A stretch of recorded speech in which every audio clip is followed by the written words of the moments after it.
Welcome to the Kind Heartfulness podcast, exploring the inner reaches of the heart and mind, brought to you by Germany-Austria, Germany-Austria, and your host, Erric Solomon. Welcome to the Kind Heartfulness podcast, and today we're going to discuss artificial intelligence and the mind. And is it possible to have machines that are truly conscious? So my guest today is Professor John Dunne, and this podcast actually comes out of some informal conversations that Professor Dunne and I were having during Chikinimurumche's seminar during the summer in Austria. We enjoyed talking about this subject so much, we thought we'd do a podcast. And I think that the interesting thing for me about, you can say sort of the history of artificial intelligence research is that it also had some pretty strong, or has some pretty strong ideas about what consciousness might be or could be, and what it would mean to have a machine that can think and feel and in much as the same way as we think and feel. And that's, in a way, Buddhism has a similar kind of interest. What is the nature of mind? What is the nature of consciousness? So anyway, join me now in welcoming John Dunne to the podcast. He's got his PhD in Harvard University in 1999 and holds the Distinguished Chair in Contemplative Humanities, an endowed position created through the Center for Healthy Minds at the University of Wisconsin in Madison. He's Distinguished Professor at the Department of Asian Languages and Culture, where he currently serves as department chair, and you can learn about his work at his website, johndunne.net. So let's welcome John to the podcast. Professor John Dunne, what a pleasure. Welcome to the Kind Heartfulness podcast. Great to be here. Thanks, Eric. Happy to be back. Yeah, that's right. I think, other than Chikinimurumche, you're our first guest to do a second one. So, well, I am honored. Well, so are we, because it means at least it wasn't too terrible that you wouldn't come back another time. So today we're going to talk about artificial intelligence, and in particular, I want to talk about what's sometimes called artificial general intelligence. The idea that you could have machines that are sentient, and this for me is I'm going to just to prepare you, I'm going to do a little bit of a monologue to get us going. Go for it. For me, how this is actually quite important in my life and in even how I became Buddhist.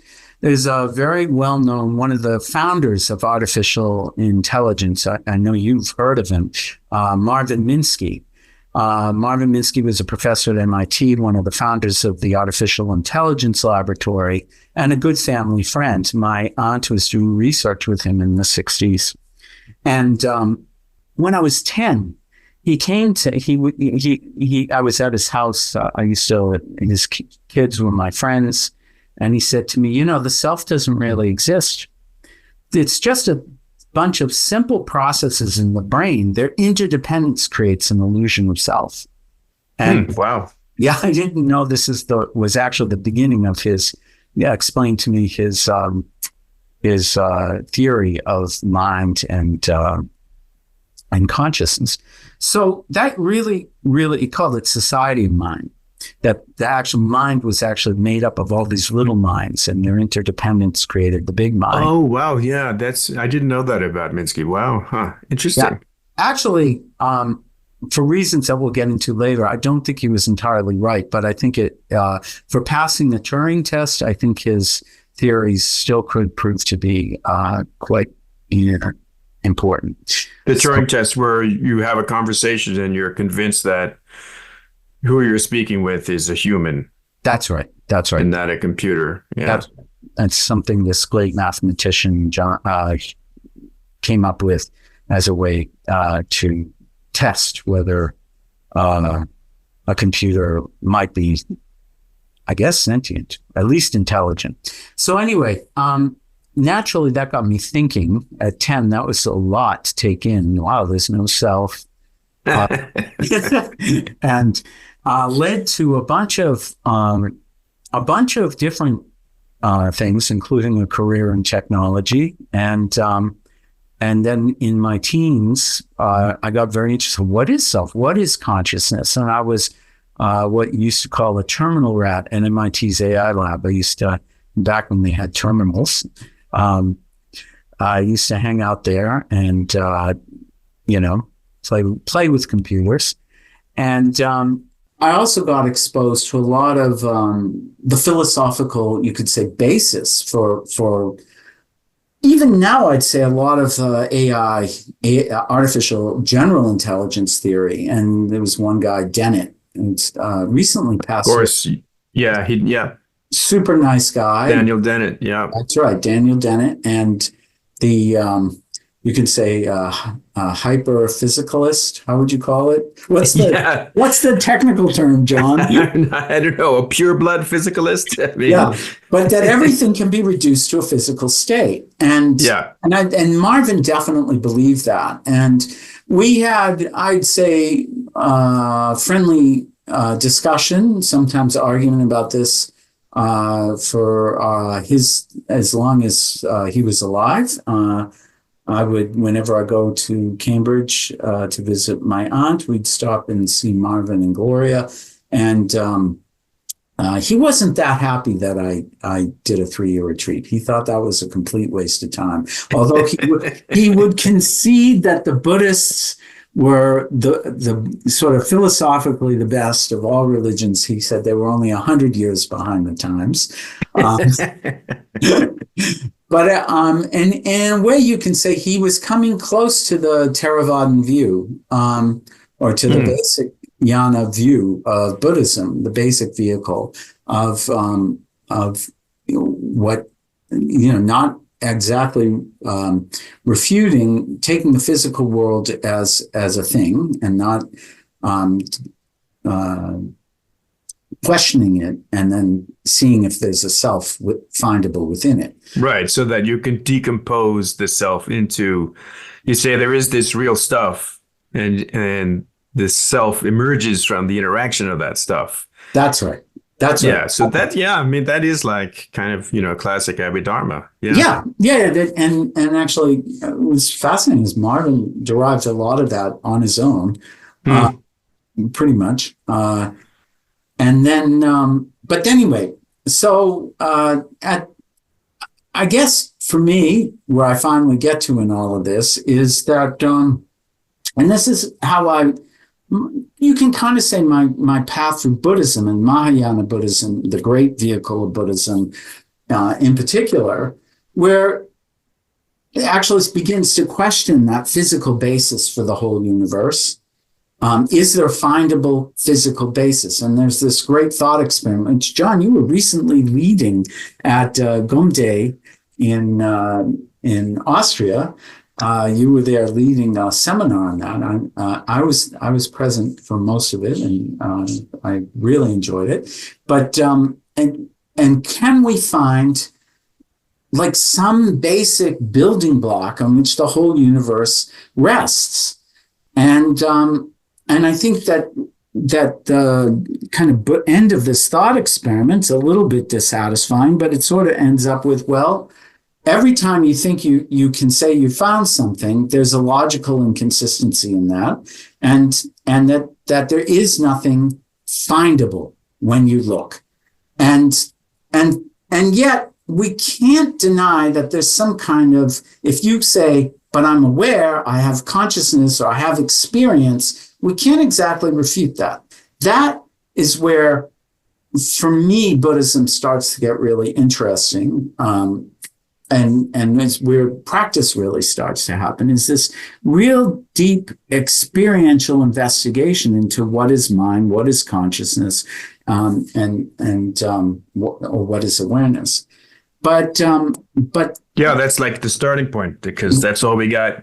I mean, that's all we got to work with, right? It's all we got to work. It's not the best answer, but it's the only answer we can come up with. Yeah, I mean, so, but back to AI. So this, for me, throws into question a lot of this idea that you can create sentience or have a sentient machine because everything is reducible to a physical state, which is where I think the current bleeding edge theories are at right now. But what's your take on all of this?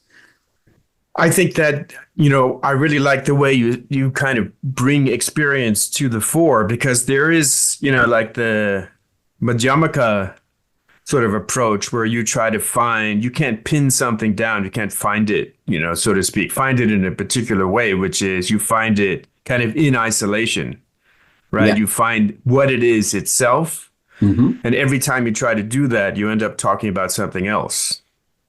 Like, what's really consciousness? Oh, it's the brain. Mm. Brain activity. Well, what's brain activity? Well, it's a bunch of neurons interacting. Well, what's a neuron? It's a bunch of cellular structures and so on in a particular kind of arrangement. What are those structures made out of? You always end up talking about something else. Or even you can say, what's a neuron? Well, a neuron is a constituent of the brain, like the relationship between neurons and brain, right? Yeah. Like, how do you define a neuron? It's what constitutes, a nervous system or brain. Where do you find a brain? Which, you have to talk about neurons. So if you try to pin something down with an identity that, in a sense, is in isolation, what it is in and of itself, then you can't find it. And that kind of unfindability is very powerful. But, it actually, in some ways, as you said, like where it gets really interesting is then where you sort of say, well, how am I even talking about this stuff? Like, yes. Where's my starting point? And the starting point is in experience itself. Like, that's all we have actual access to. Yeah. So whatever else we're talking about, we're always talking about experience. And the only way we talk about the physical world is from the standpoint of experience. And I think that the key, one of the confusions, I think, even around physicalism, is the notion that you can somehow come up with an objective world in which there aren't subjects who are constructing that world, or at least knowing that world or experiencing that world. Like, there's an out there that somehow can be specified without relying on experience itself, like the subject that's building the model. And another way to put this, I think, is that like the whole idea of the objective, the external, the whatever, the physical, all those things are models that we use to make sense of our experience. And where physicalism, I think, gets quite confused is it thinks the model is reality. It thinks the map is the territory. Yes. So the models we end up with, eventually, physicalism as a kind of position has been around a long time. You even have an Indian school, the Charvakas, who were basically like physicalists, right? Yeah, their mind is really just... You're the expert. I said that's what I've heard, but you're the expert. And yeah, sure, like everything's just made out of matter. That's one thing. But then we get really sophisticated with how we work with matter in the scientific revolution, and it becomes so effective in manipulating our world and even our own bodies that we kind of think that those models, like basically mathematical models, that they're reality. That's... the map is the territory. Mm-hmm. And that confusion, I think, is kind of what underlies many of the problems that emerge in trying to understand consciousness. Because if the starting point is, well, there's a bunch of stuff that, somehow exists independent of consciousness, but that actually the way we talk about it and the way we know it exists is through models generated in consciousness, then what we've done is we've taken those models and, that book, The Blind Spot, which we've talked about before, by Marcelo Glazer. Our listeners haven't heard the word. Oh, okay. So that's this great book, new book. I can't remember the subtitle quite, like Bringing Experience Back into Science or something like that. But Adam Frank and Marcelo Glazer and Evan Thompson recently wrote this book from MIT Press. And one of the ways they talk about this is actually that those models are kind of residues of experience. That we take our experience, we're trying to find regularities, across different people, different experiencers, and then we construct models that are based upon those regularities. But then then those regularities become more and more sophisticated, more and more refined. until we end up with kind of pure abstractions in which it seems like there's no subjectivity left, like experience seems to have disappeared. Mm-hmm. And we think that that's reality, like those models of whatever are reality, largely mathematical models. And that confusion, they do a great job of kind of unpacking how we get there historically, and also with the implications of that kind of confusion. And one of the big implications of that kind of confusion is that suddenly it seems like there's a reality composed of this, stuff that basically operates in terms of these mathematical abstractions, and that reality is the basis of everything. And so trying to explain the experience in those terms means that you, in a sense, have to kind of work back from, I can't even think of what would be a good metaphor. It's like I think my map is the territory, and now I'm trying to find the territory, and I'm starting from the map. Yes. Doesn't make any sense. Like yeah. Can you give a simple explanation, maybe, or example of where we've kind of done this? I mean, you could just borrow from the book if that's helpful. Well, I think one way to talk about that actually is time. Mm-hmm. And actually another really good one that about is this example of temperature that they give. Yeah. So that one.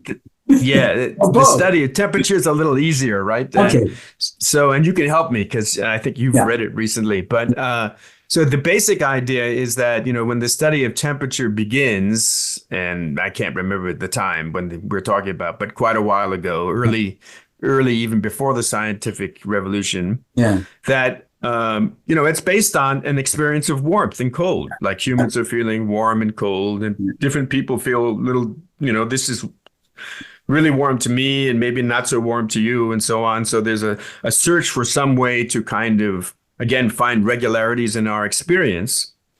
So then what we start to do is we take, let's say something like water and begin to measure precisely changes in the volume of water that come with the temperature, right? When it's solid, it's got a certain volume. When it's a liquid, it has a certain volume, and so on. And even when it changes temperature, the volume changes slightly. Or we take something like mercury, which is even more sensitive to changes in temperature, and we see how it responds in those changes in temperature.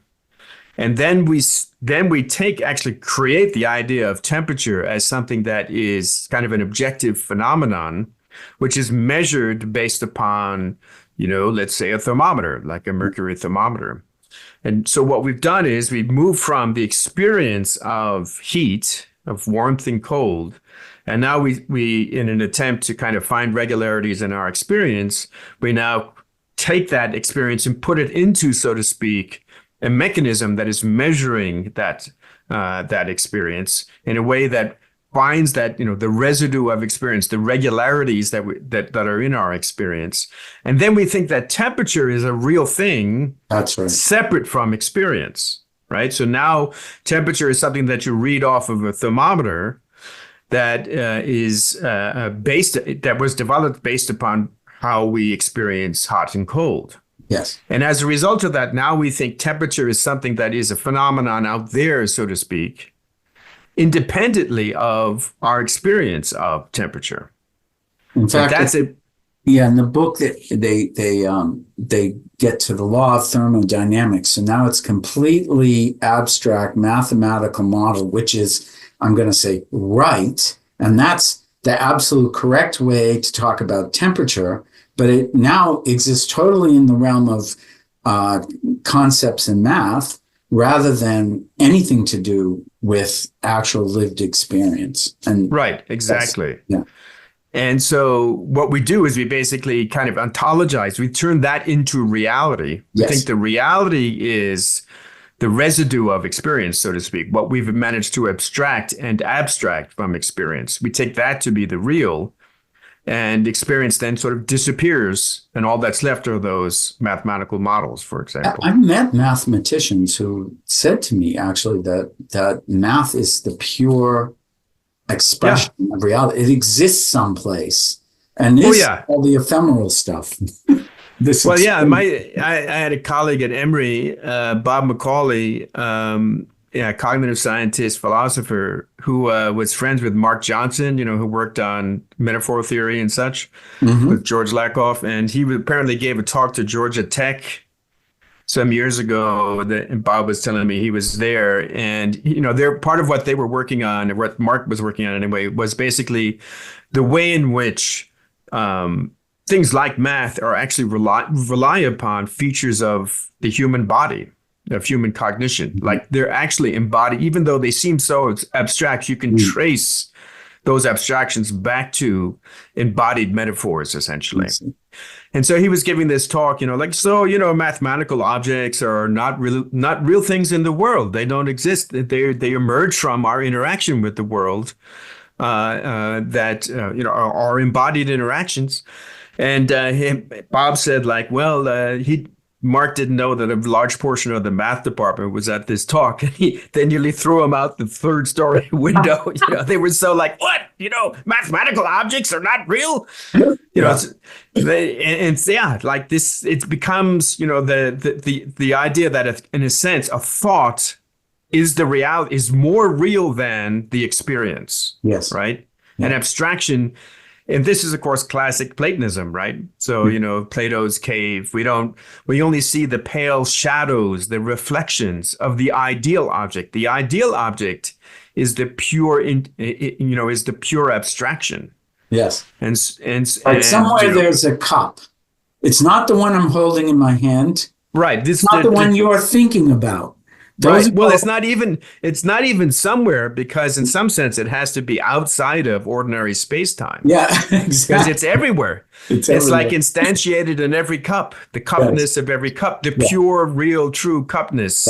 Is like you can't actually touch pure, real cupness. You can only touch, the pale reflections of that. That's right. The physical stuff. So that kind of, that way of another term that Adam and Marcelo and Evan use is surreptitious substitution, which basically means, you sort of substitute the model, the mathematical model, or the mathematical object for the actual experience, so that the experience becomes, again, the thing that, in a sense, is not truly real. The model is the truly real thing. So we've sort of substituted the model, which had to be derived originally from experience, just like, temperature.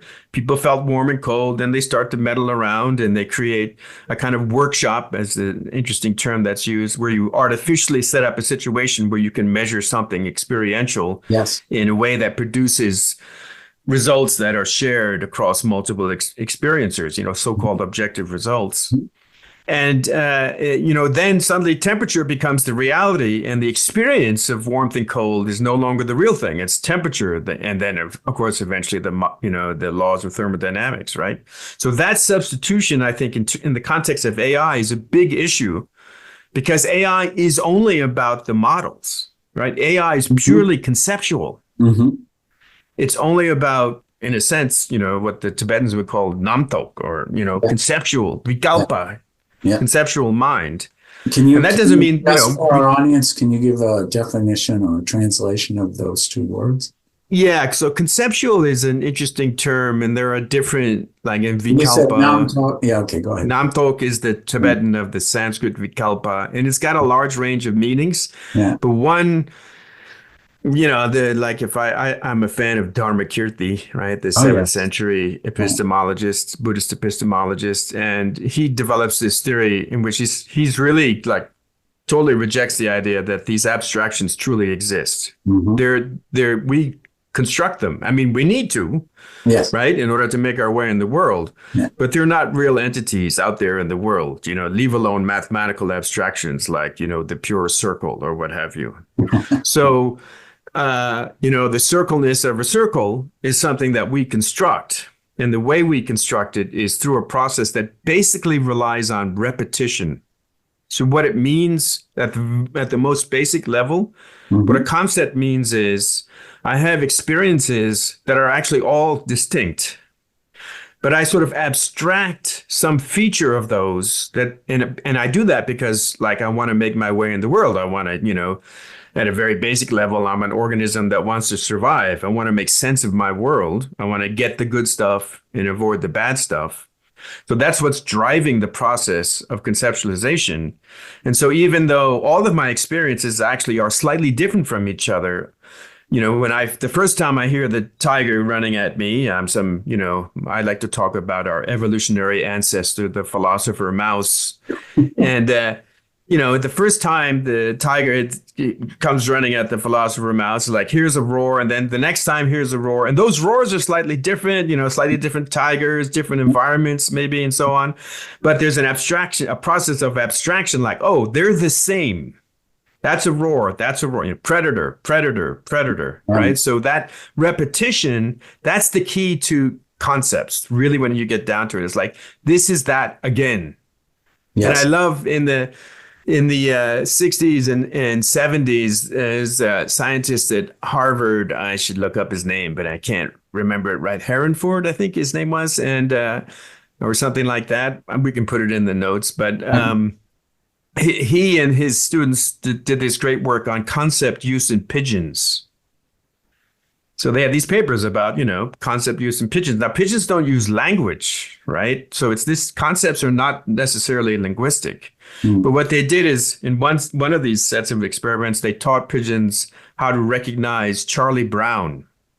Right? Charlie Brown is not there's no evolutionary reason for pigeons to recognize Charlie Brown. He's not a predator and he's not a food source. So they learn the concept. Brown, John, just to interrupt you, because maybe some of our European listeners, Charlie Brown is a character in a famous comic strip. Yes. So good point. Yeah. That's a good point. Yeah, it could have been Asterix, anybody choose your favorite cartoon character. The Asterix, yeah. Yeah, right. Yeah, exactly. So anyway, they taught the pigeons, like, if you see Charlie Brown and you peck this leather, you'll get a food pellet, right? So they teach them to recognize Charlie Brown, and he's, and they get so good at it, he could be upside down, it could be just part of his head, and they're like, oh, Charlie Brown, Charlie Brown. But of course, they're not thinking linguistically, but they have a concept, which is, this is that again. Yes. That's what a concept is. Yes. And that's what a model is. It's like you take experiences, and that's what what we do naturally. Like, we have a bunch of, we're trying to make sense of the world. We're trying to survive, and hopefully more than survive. But, we're trying to make sense of all this experience that's coming in. And we are even at a level that's barely conscious to us. And maybe a lot of it isn't even directly accessible to us in a conscious way. We're like forming models of that world. We have models that we've learned. Some of them are sort of, in a sense, about our physiology. And then we are using those models to make sense of experiences that are actually none of them are exactly the same as each other. Mm-hmm. But we ignore the differences among those experiences in order to say, oh, there's another Charlie Brown. There's another Charlie Brown. This is a cup and that's a cup. This is a circle and that's a circle. So that repetition actually is a really key. It's very interesting that's the key to, this Buddhist theory of concepts, that what it means to be using a concept is basically recognizing something as that thing again. Mm-hmm. It's another X. Mm-hmm. And that way of thinking about a model is, when you take that and you put it into a mathematical abstraction, that's working the same way, right? You're essentially taking, let's say, some kind of data. If you're not just doing pure math, if you're doing some kind of applied math, you're taking some kind of data, some kind of observation, and then you're taking out what scientists will call the noise, which basically means the particularities of that particular moment of observation, and looking for the regularities, which is the signal, right? Yeah. And that's, here it is again. Here it is again, right?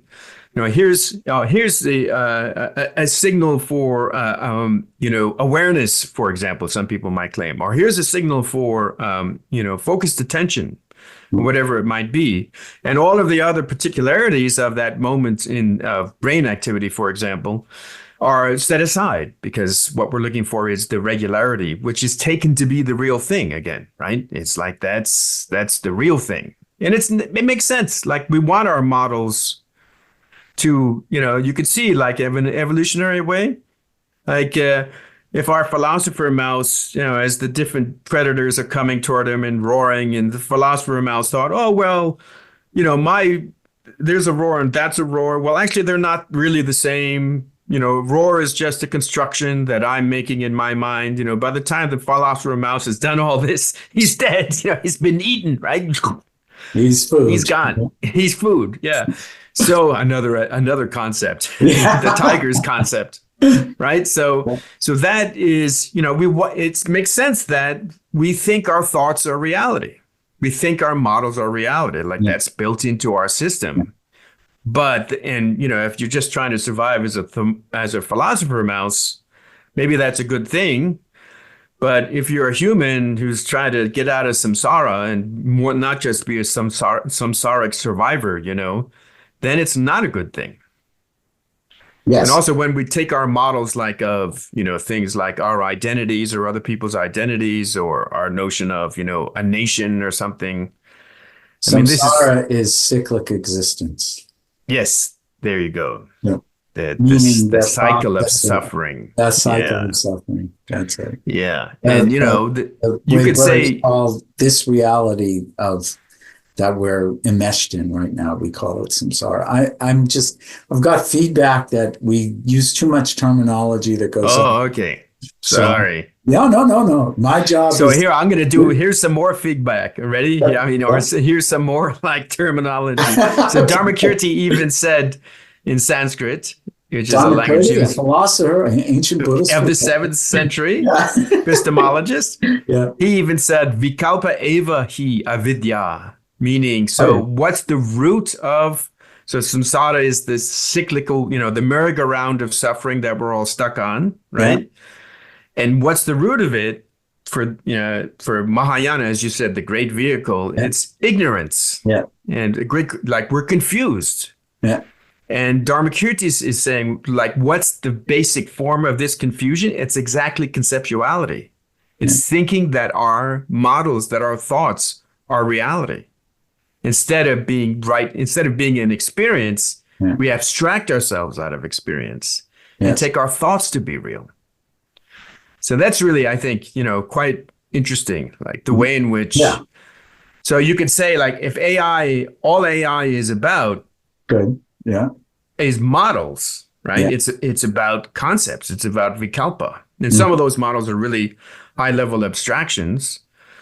But many of them are trying to deal with very practical issues, right? You ask ChatGPT something, and usually it's not about some mathematical abstraction. It's about something really concrete, I don't know, how should I arrange my room for maximal feng shui? I'm sure you can ask ChatGPT that. Probably get a not too terrible answer. Yeah, right. So maybe even a useful one. Right. If that's your goal. And that's all well and good, but it's all still within, just being stuck with ChatGPT is never outside of a model. It is a model, right? Yes. It's actually just manipulating statistical tokens. Even if we were to come up with a new model, it would simply be a model based on pre-existing models. There's no break the mold, so to speak. Exactly, because we provided the mold. The mold came from us. Okay. Right. So I think that's one of the fundamental kind of challenges. You ask kind of what are my reactions is basically to AI. And I'm not saying that, we should just abandon AI and lock up all the AI scientists or something like that. But, just certain ones. No, I'm teasing. Yeah, no. But, it's understanding that this is not intelligence in the sense of something that's generating those models. It's manipulating models that we generated. Yes. And then it might, create models that derive from what we generated, but it's all stuck in that same pattern. And it's also stuck in a sense, the way we treat AI is this is reality, right? It's telling us the way things really are. Yeah. But those models aren't reality. They're models of reality. They're not reality itself. It's actually, we're giving AI the mistake we've already made, the blind spot, the unintended, unexamined assumption we've made about our universe. And saying, start there, that's reality. Now, go for it. It's actually really interesting. This isn't to say that it can't be a marvelous, fantastic tool. I think when you talk about things like genetics and medicine, there's all kinds of really exciting possibilities that could come out of using AI. Oh, yeah, definitely. But I think and also weapon systems and surveillance. Yeah, well, yeah, exactly. But then also like the confusion that can come here is what you were talking about is, we're heading towards sentience, right? Yes.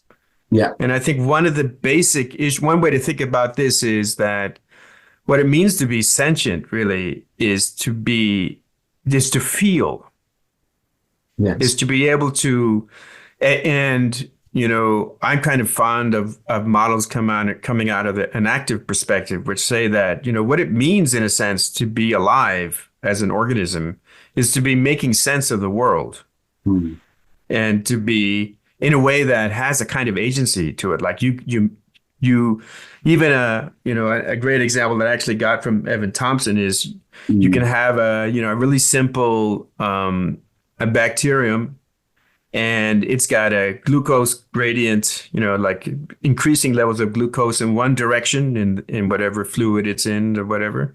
And then it's got something, maybe it's saline or something that could kill it in the other direction. It's going to in a sense, make sense of its environment, and then it's going to approach the glucose and run away from the saline. Whereas a different kind of organism will make a different sense, like, oh, glucose is, who needs that? I need some more salt, right? So that it's that action of meaning making based upon what's happening, in a sense, in what the organism is feeling. That meaning making, which at that level is just about survival, right? That meaning making is, in a sense, the basis of consciousness, actually. Yeah, okay. I agree, but I want to play devil's advocate right here because I think there's a point that could come out of it. And devil's advocate is, well, like just take the example you gave of something that is attracted to glucose and repelled by saline, something like that. That's easy. As a coder, I can imagine how to write code for something that behaves like that. And it doesn't have to be any experience involved with that at all. And it could operate probably almost identically to your organism. So what's the difference? The difference is that the organism, in a sense, one difference that I think is really important is that the organism can, depends of how complex this organism is. We're a lot more complex than bacteria. Yeah. But that the organism is developing those models based on something that's not a model. Okay. And that means that if it has enough flexibility, which may require something more complicated than a bacteria, it can actually develop new models, maybe entirely different models that even are contradictory to the ones it used before, based upon a new way of making sense of the experience.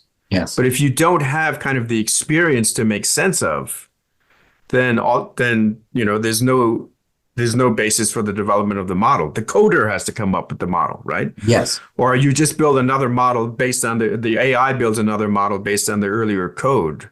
But there isn't a kind of, in a sense, a foundation, I almost want to say, for the generation of those models.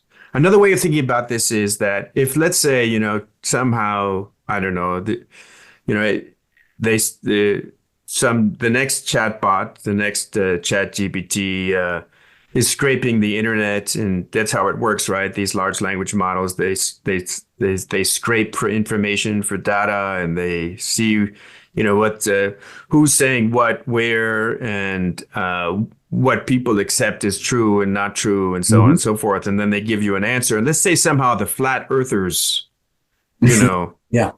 managed to flood the internet with enough data that ChatGPT starts telling you, oh yeah, the earth is flat, right? Or, maybe there's a new, not flat earthers, but I don't know, some other movement which says the sky is red. Yes, the sky is red. The sky is red, right? We can go outside and look and see whether the sky is red or not. ChatGPT can't do that. It can't go out. It can't take the results. First of all, in a very important way, it's a little technical, but when ChatGPT is giving answers to questions, when large language models are responding, there's no sense of meaning to those words. Those are just statistical tokens. Like, it doesn't have a meaning. ChatGPT is not conscious of the fact that it's in a conversation, right? It's not aware of that fact. It's not even aware of what it means to say the sky is red. It doesn't know like that, what that is pointing to in terms of meaning. It's just a bunch of tokens, mathematical tokens or statistical tokens. But setting that aside, let's just assume that somehow ChatGPT had some sense of what that would mean, what it would mean to go out and look at the sky and see whether it's red or not. It could never do that, right? So that is one way to think about that for me, is the difference between intelligence and what Buddhists would call wisdom,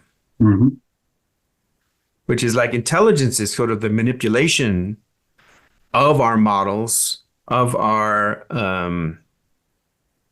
of our maps of the world. And we can get really good at manipulating them, almost like playing a game like chess or Go or something. But wisdom has to do with our experience, right? In the end, right, in the Buddhist world, as you well know, and that as you teach people, like, like vipassana, this fancy word, like meaning insight. Yes.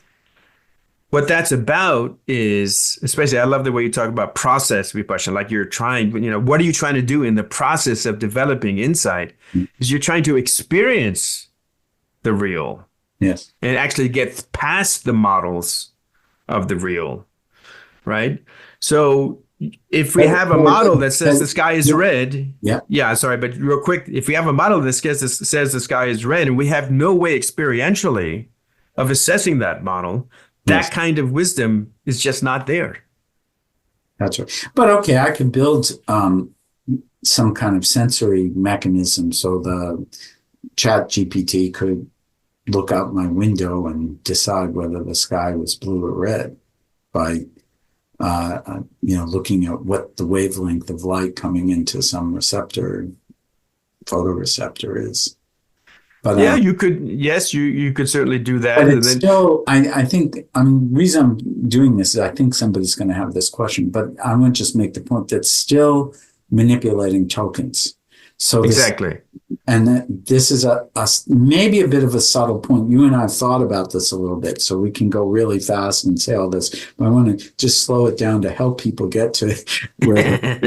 But it's still not. There's still, you don't need to have an experience in order to have a sensor that measures the light waves. And in fact, you don't need to have experience to think. Right. Not that kind of thinking. That's right. I'm not saying all thinking, but kind of, like, say, problem solving thinking. It isn't necessary to have an experience. And this is it's kind of like this physicalist view of consciousness. It's almost like it's some kind of byproduct or an accident, an inexplicable accident of the physical universe, which was here anyway, and then some things happened, and then consciousness popped out. Or something that looked like consciousness popped out. The illusion of consciousness popped out of this sort of dumb, sort of physical universe. Yeah, exactly. Which is, of course, and then the irony there is that, and part of what I mean, even with a sensor, like you said, that isn't an experience. It's just more. It's just more tokens. Yes. It's just more modeling, because the sensor has to be presented in terms of the modeling. Mm-hmm. What we're talking about is the experience before the modeling. Yes. Like what the basis. I'm not saying that, our experience is somehow pure. Our models, our models of the world, the ways we think about ourselves and so on, they affect what we see. I mean, they really do impact how we see the world and what we notice.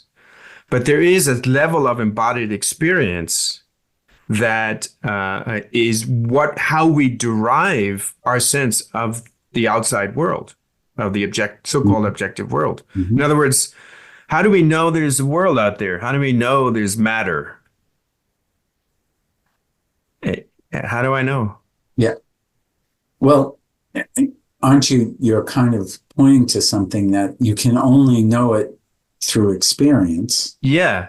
And to talk about something outside of experience, I don't even know how you do that, because as soon as you talk about it, well, you're talking about something that you're experiencing, even if it's an abstract model, it's something rising within your experience.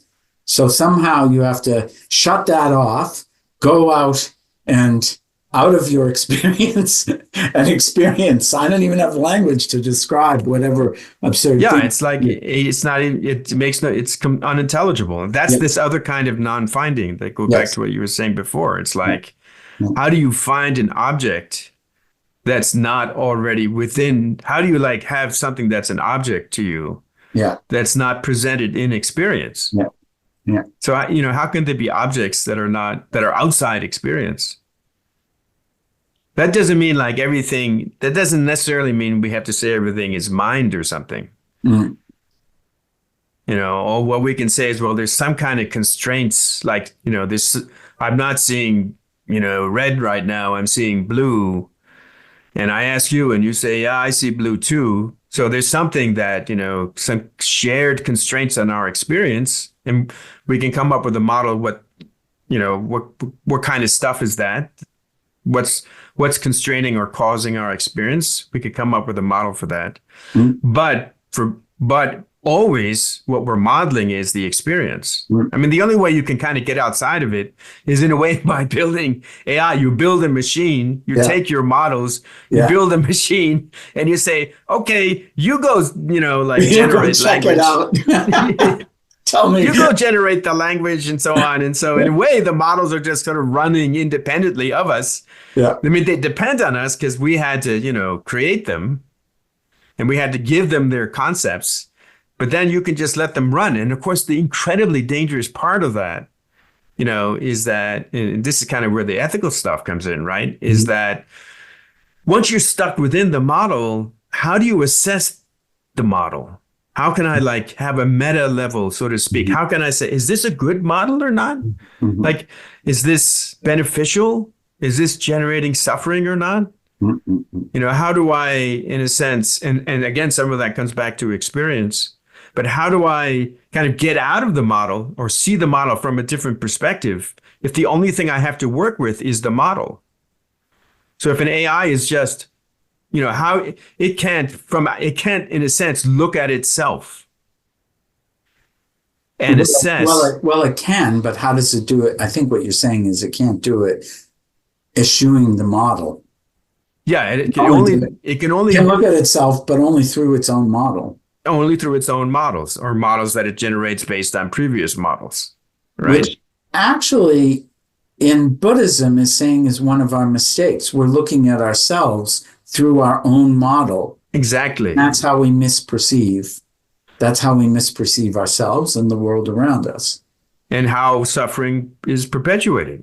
Yes. Because we think the model of ourselves, right? Like the classic thing is, where there's a controller, someone is in charge, running your mind-body system. Someone's looking out from behind your eyes, this unchanging, absolute, independent self with a capital S. Yeah. Like, that's the model, which again, arguably is almost like evolutionarily. Yeah, that kind of makes sense. You want that illusion could be useful to help you survive. But it's also the model that leads to violence, actually, right? Like, I'm going to, especially if we take those abstractions and we don't identify just with ourselves, but we identify with some kind of a larger social entity, like a country or a nation or some kind of a group. And we're going to fight against this other group because I'm an X and they're a Y, and right. So those models, that's the source of suffering. Yep. And we see it every day. We sure do. We All sure right. do. So where do we get to in all this? AIs could be a very useful tool. Of Um, course. Certainly like personal digital assistants, like you can see all kinds of ways that could be helpful. And maybe there are some brilliant applications, potential applications. But we don't, but as far as making a sentient machine, I mean, in one sense, right, Buddhism even talks about how you could be, sentience could be instantiated in a door or in a stick, right? I mean, there are those kinds of, it's not a particularly joyful experience, but. Yeah, I mean, so there was some work, and I'm trying to remember. I was part of the Varela International Symposium this past May 2024 I saw some at of that. Upaya Zen Center. Yeah. And we had, do you remember the name of the fellow from Germany, I think, Luke? Oh, no, from Belgium. Oh, yeah. And he was working on an AI that was actually much more of an embodied system. Mm-hmm. So the large language models are really completely disembodied, right? Yes. They don't have any sensory inputs. They're nothing. He was working on an AI which was trying to, in a sense, was built on some of this idea of Francisco Varela and Evan Thompson and Eleanor Roche in their book, The Embodied Mind. Right. Where again, like what it means to be intelligent and even what it means to be conscious and therefore intelligent is to be making sense of the world. Mm-hmm. And therefore based upon what you're experiencing. Mm-hmm. And so this was a robot they were developing a robot that actually had sensory inputs and was sort of learning how to negotiate its environment in a very different way. And at some point, yeah, sure, why not? You could have, I'm not saying that, organic matter, or even if you could make, actually, I guess you could make some kind of an AI using some kind of organic stuff. Theory. People are doing that now, actually. Yeah. I know some people doing that stuff. People are talking about making organic artificial life. Yeah. But all those ideas are kicking around. Yeah, definitely. And so maybe, you could someday have a truly sentient, organism that is artificial, but that maybe is partially silicone or even all silicone or something. I mean, but that is a very different than what we have. When we talk about AI now, and even I think generalized artificial intelligence or artificial generalized intelligence, even that, I think we're nowhere like LLMs, large language models, ChatGPT. They're not at all going in that direction. Yeah, they don't. I think it's worth doing, and there's a lot of good things that can come of it, but I think it's a tool. And so my kind of flip metaphor is it's a tool, and it's just like, I don't care how many hammers you put together in the room, you're never going to get sentience. Yes, because if they don't have, there's no experience going on. That's right. Now, a real question is, what's really experience, right? Yeah. Is it just sensory input? Is that enough to constitute experience? That's another podcast. That's a toughie. That's a toughie. That's a very interesting question, actually.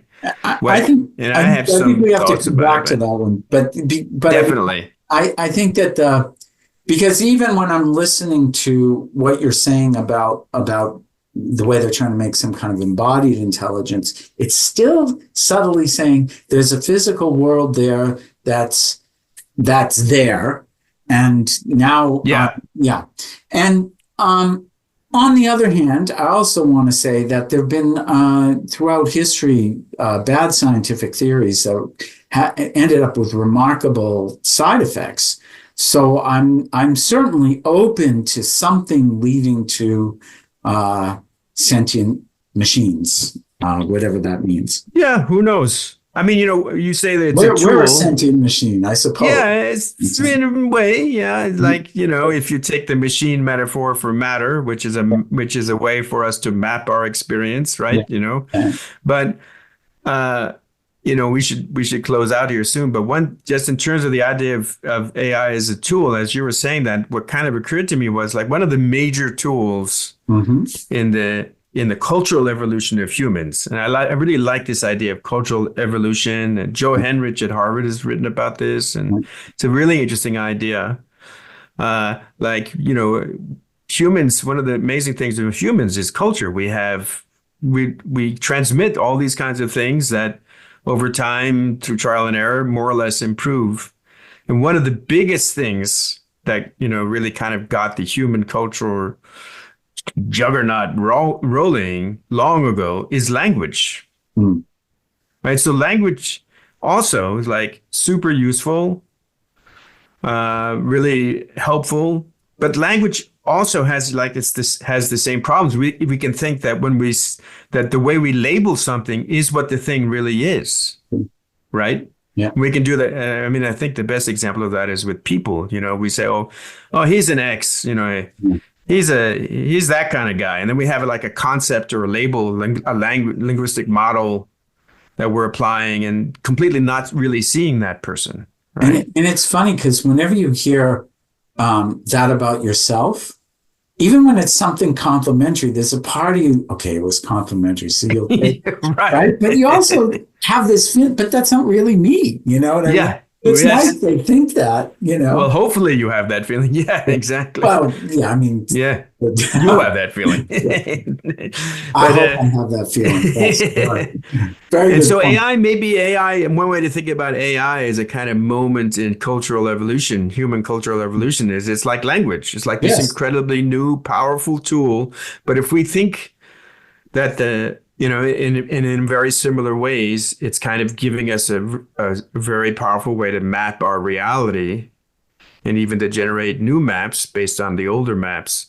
But if we think, just like with language, if we think words are more real in some sense, what I say about something is more real than the experience that word is built on, I'm in trouble. And so likewise, AI is a powerful tool. But if we think that what AI is telling us is reality, then maybe we're in trouble. This is, I think, a good place to leave it. And it just leads me back because I started with my own, a little bit of my own history, is that, in fact, this is exactly the conundrum I faced. I had read enough Buddhism and done some practice. I read enough Buddhism to be dangerous. I could kind of understand follow basic logic. And I felt I understood, and I think I did pretty well, intellectually, something about emptiness, right? And this is, but I was super frustrated because I had no experience of it. I had I could say an argument for why something isn't the way I think it is, but all I could do is, I had a new model I could revel in. And this is actually what led me to Nepal, to Chupa Origin. And this incredible frustration of not having any kind of experiential understanding. I'm still frustrated by that, but it did lead me to Nepal and begin what I would call the start of process Vipassana, this inquiry into the experiential inquiry and intellectual inquiry into the fundamental nature, reality, oneself, one's nature. So I think this is a good way for us to close today. And definitely. I want to say thank you so much for coming. Of course, everything you said makes me want to have you back because there's like 6 other things I want to ask you about. Well, for sure, sometimes. Definitely. Yeah. So I hope you will. And I just want to say, it's so rare people come and plug someone else's book, The Blind Spot, Why Science Cannot Ignore Human Experience by Adam Frank, Marcelo Glazier, and Evan Thompson. And yeah, it's a great book. Yeah, I just started reading it, and I have a ways to go, but it's definitely seems like a book worth reading. So thank you, John. Thanks so much, Erric. Great to see you. Thank you so much.